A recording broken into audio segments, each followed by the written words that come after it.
Sô Vita Clim á, Sô Vita Clim bọcក្រុមហ៊ុនព្រួញ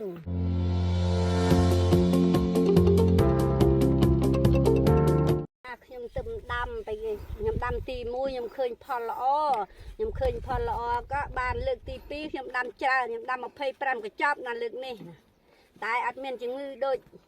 មុនទេមុនខ្ញុំដាំពូជផ្សេងមានជំងឺចាប់ដើមឡើងជំងឺលើកនេះអត់មានជំងឺទេដើមដងល្អណាស់កន្លាំង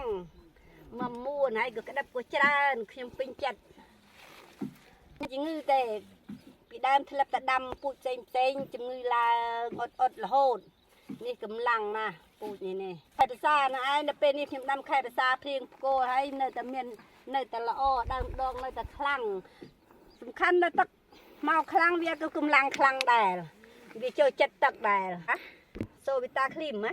បាទសូវីតាគ្លីមរបស់ក្រុមហ៊ុនព្រួញសាកមិនដំបងខ្ញុំអត់ចាំហ៊ានសាកទេតែសាកបន្តិចទៅដល់ពេលសាកទៅក៏វាផលហុចមែនវាល្អមែនខ្ញុំទិញដាំឆ្នាំទៅឆ្នាំពីហើយមិញខ្ញុំទិញដាំបានផ្លែថាបេះស្បាយចិត្តតាផ្លែស្លូននេះមិនទៅដល់ដាំឯផ្ទះទេដែលអត់មានជីកំប៉ុស្តយាយគោបើនៅផ្ទះលូនទាំងអស់ចេះគ្មានខ្វង់ទេមួយថ្ងៃមកបេះមួយថ្ងៃ600គីឡូ700គីឡូ500គីឡូកាលនោះអត់តាំងបានដាំច្រើនផងបានជាង10កញ្ចប់នោះឯង